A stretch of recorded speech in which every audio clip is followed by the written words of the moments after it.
Yang pertama yaitu pendahuluan mengenai chapter 5. Dalam bab ini membahas tentang popularitas dan pentingnya strategi dan struktur perusahaan multinasional atau MNC yang mendukung integrasi global, termasuk praktik manajemen sumber daya manusia atau MSDM yang terintegrasi secara global.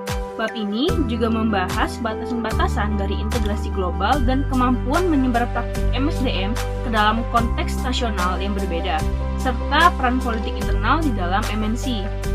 Dalam bab ini menjelaskan juga bahwa integrasi global MSDM di MNC menjadi hal yang menarik dan bagaimana langkah-langkah dapat diambil untuk mencapai integrasi global yang lebih besar, baik secara umum maupun terkait dengan MSDM. Bab ini juga membahas alat-alat yang digunakan oleh MNC untuk memfasilitasi integrasi MSDM global dan bagaimana alat-alat tersebut digunakan. Dalam bab ini mengkaji kapan dapat dikatakan bahwa sebuah MNC telah mencapai integrasi MSDM global secara efektif. Baik, di sini saya akan menjelaskan materi tentang the case for global HRM integration.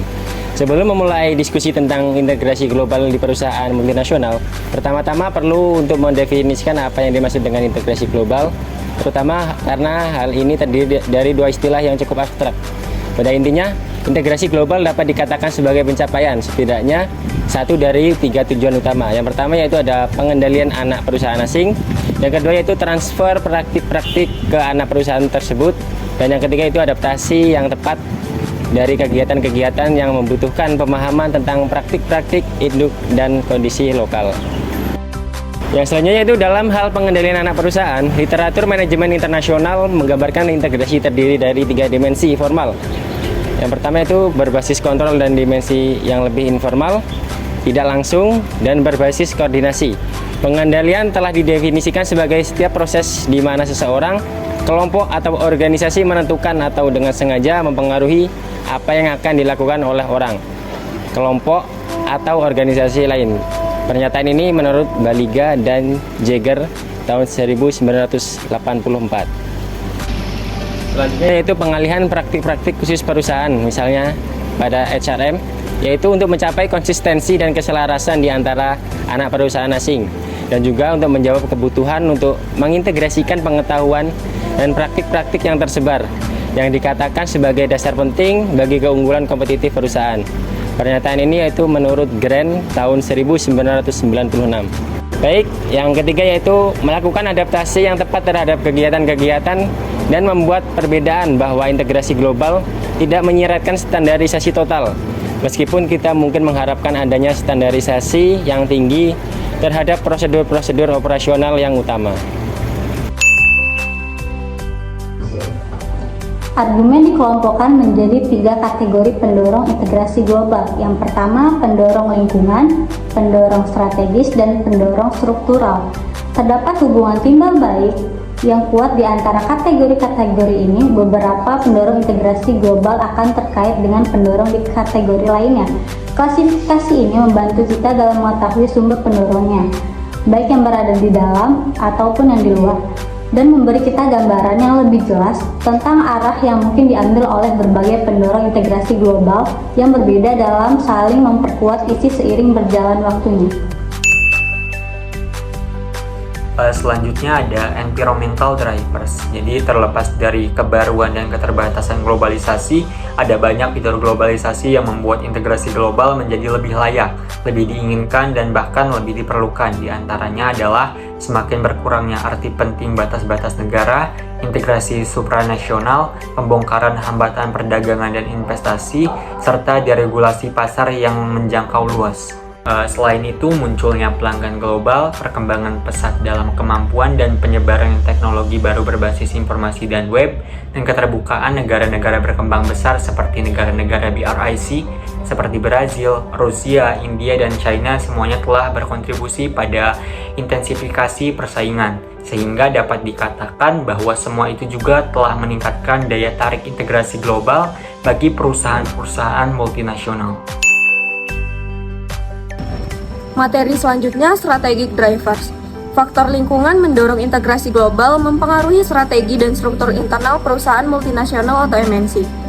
Penggerak strategis menyoroti keuntungan bisnis dari integrasi global, termasuk mencapai skala ekonomi, memanfaatkan hubungan rantai nilai, menjadi pemimpin dalam inovasi, dan melayani pelanggan global dengan baik. Ini mencerminkan kebutuhan untuk beradaptasi dengan lingkungan bisnis global yang semakin kompleks dan terhubung.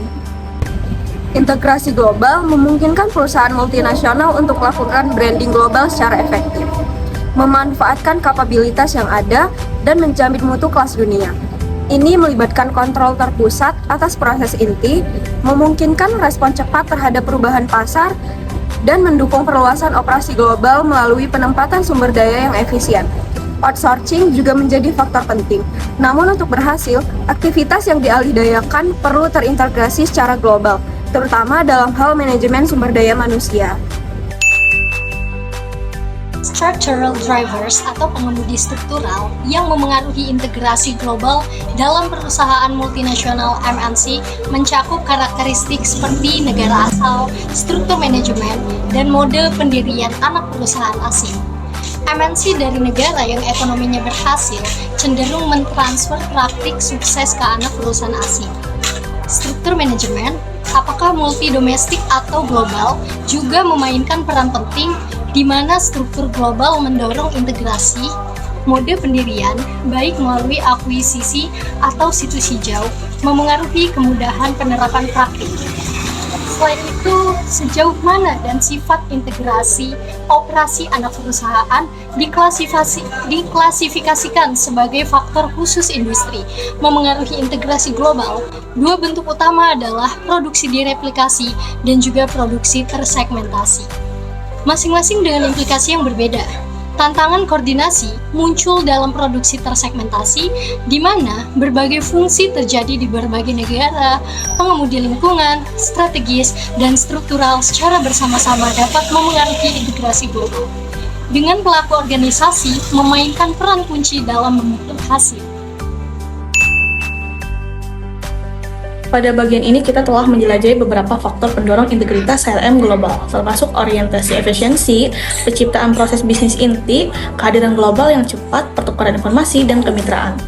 Nah, selain itu, keyakinan manajemen puncak dalam peran penting CRM sebagai sumber keunggulan kompetitif juga menjadi faktor penting dalam mendorong integritas CRM global.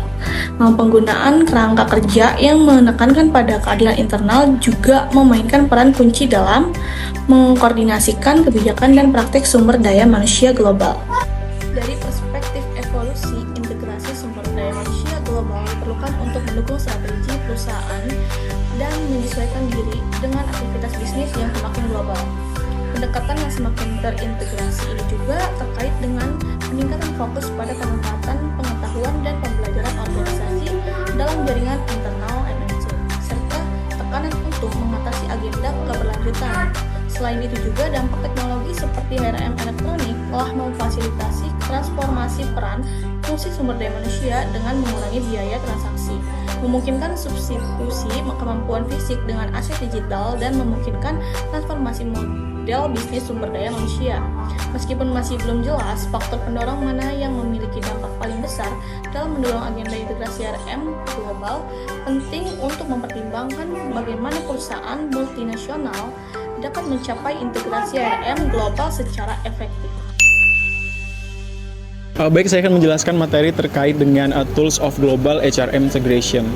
Nah, di sini ada definisi integrasi HRM global. Ini mengacu pada upaya untuk mengkoordinasikan dan mengintegrasikan praktik manajemen sumber daya manusia di seluruh perusahaan multinasional. Hal ini bertujuan untuk mencapai konsistensi dalam kebijakan dan prosedur HRM di berbagai unit dan lokasi perusahaan. Selanjutnya adalah pengaruh manajemen pusat terhadap perilaku unit atau individu.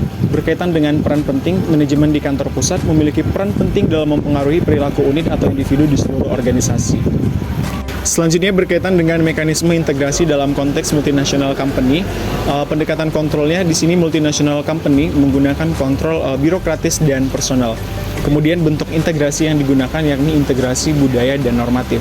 Hal ini bertujuan untuk mengatasi perbedaan budaya antara afiliasi orang asing. Evolusi mekanisme integrasi berdasarkan grafik waktu ini menunjukkan peningkatan jumlah dan kehalusan mekanisme integrasi, kemudian berkaitan dengan peningkatan keterampilan.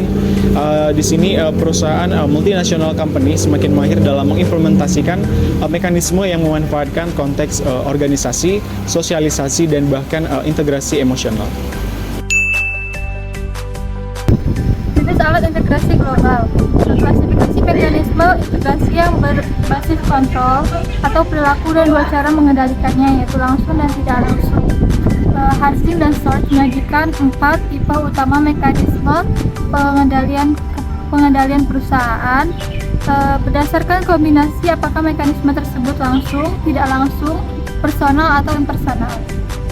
Lalu Kim menyajikan 4 mode integrasi global. Yang pertama, mekanisme integrasi berbasis sentralisasi yang mengacu pada otoritas pengambilan keputusan dan dianggap sangat efektif karena menghasilkan skala global, ruang lingkup, dan efisiensi pembelajaran. Yang kedua, ada mekanisme integrasi berbasis formalitas yang mengacu pada kodifikasi dan standarisasi prosedur dan kebijakan kerja secara global. Yang ketiga, mekanisme integrasi berdasar integrasi secara informasi yang mencakup alat-alat yang memfasilitasi arus informasi yang dihasilkan dari database sederhana atau dari pertukaran informasi data elektronik yang kompleks. Lalu yang terakhir ada integrasi secara masyarakat yang melibatkan interaksi orang ke orang yang difasilitasi dari pertemuan, tim, komite, ataupun dari pemindahan orang antar unit.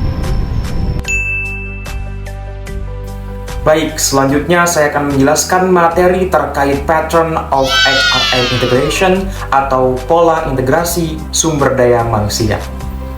Dalam konteks perusahaan multinasional, integrasi dalam manajemen sumber daya manusia sangat penting. Namun, pendekatan yang digunakan multinational company dalam mengintegrasikan human resource management bisa bervariasi tergantung pada kebutuhan dan strategi bisnis masing-masing perusahaan. Pertama, multinational company menggunakan pendekatan sistem dalam mengintegrasikan HRM. Ini berarti mereka tidak hanya menggunakan satu mekanisme, tetapi menggabungkan beberapa mekanisme sekaligus. Contohnya, mereka bisa menggunakan sentralisasi keputusan untuk keputusan besar, namun membiarkan subsidi tetap memiliki fleksibilitas dalam keputusan lokal. Selanjutnya, penting untuk dicatat bahwa mekanisme HRM yang berbeda dalam MNC tidak bersifat saling menggantikan, melainkan saling melengkapi. Misalnya, teknologi informasi HRM dapat digunakan untuk mengintegrasikan sistem informasi HRM di seluruh perusahaan, sementara pengiriman ekspatriat dapat membantu dalam transfer pengetahuan langsung antara pusat dan subsidi. Dalam mengintegrasikan human resource management, multinational company juga harus memperhatikan perbedaan antar MNC dan bahkan antar MNC dari negara yang sama. Hal ini karena konteks operasional, kebutuhan bisnis, dan budaya organisasi dapat berbeda di setiap tempat.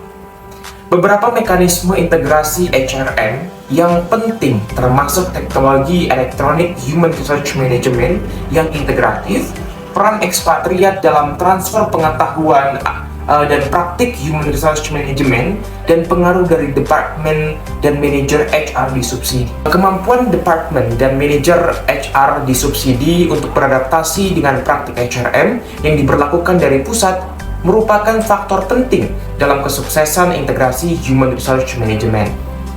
Namun perlu diingat bahwa pengambilan keputusan terkait mekanisme integrasi HRM tidak hanya bergantung pada manajemen pusat.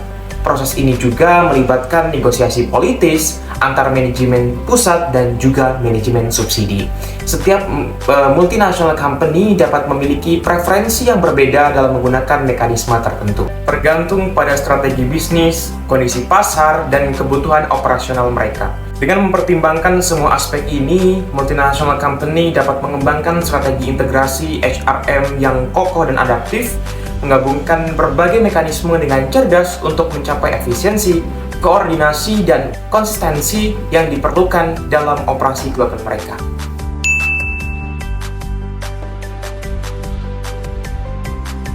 Baiklah, materi selanjutnya itu membahas tentang mencapai integrasi HRM secara global. Nah, pada materi kali ini membahas evaluasi efektivitas integrasi HRM global di perusahaan multinasional. Sebagian besar penelitian MSDM di perusahaan multinasional mencoba menjelaskan sejauh mana praktik MSDM di perusahaan mirip dengan perusahaan induk atau integrasi dan berbeda dengan perusahaan lokal atau diferensiasi. Namun ada kelemahan dalam pendekatan ini, terutama dari segi konseptual dan segi metodologis. Dari segi konseptual itu sendiri terdapat masalah dengan ketergantungan pada tingkat kemiripan dengan praktik-praktik induk sebagai indikator integrasi. Kemiripan tidak selalu mencerminkan integrasi yang efektif, karena praktik yang sama belum tentu diimplementasikan atau diinternalisasi dengan baik oleh anak perusahaan. Selain itu, fokus hanya pada kemiripan dengan induk perusahaan dapat mengabaikan integrasi global yang mungkin terjadi melalui difusi terbalik, di mana anak perusahaan mengintegrasikan praktiknya ke dalam induk perusahaan. Nah, dari segi metodologis, penelitian MSDM seringkali mengalami bias respon tunggal, di mana temuan hanya didasarkan pada tanggapan dari satu perwakilan perusahaan atau anak perusahaan. Nah, hal ini dapat menyebabkan pemahaman yang tidak akurat tentang praktik MSDM di anak perusahaan dan sejauh mana integrasi global terjadi. Dalam kesimpulannya, penilaian efektivitas integrasi HRM global di perusahaan multinasional tidak hanya berdasarkan tingkat kemiripan dengan praktik-praktik induk. Diperlukan pendekatan yang lebih tepat dan beragam untuk memahami sejauh mana integrasi HRM global yang efektif terjadi di perusahaan multinasional. Kesimpulan bab ini membahas integrasi global HRM, menyoroti argumen, cara-cara implementasi oleh MNC, dan evaluasi efektivitas di anak perusahaan MNC. Namun, masih ada pertanyaan tentang seberapa luas integrasi HRM global akan berkembang, terutama dalam konteks praktik SDM. Penelitian cenderung fokus pada faktor struktural, sementara mekanisme integrasi praktik SDM masih kurang dipahami. Beberapa alat integrasi seperti HRM dan nilai-nilai perusahaan mungkin membentuk masa depan integrasi MSDM, tetapi ada tantangan seperti kaku dan ekspektisme. Ada ruang termasuk definisi yang lebih ketat, penelitian yang lebih maju, dan kolaborasi budaya untuk memahami yang lebih baik. Terakhir, integrasi global MSDM dan transfer praktik MSDM.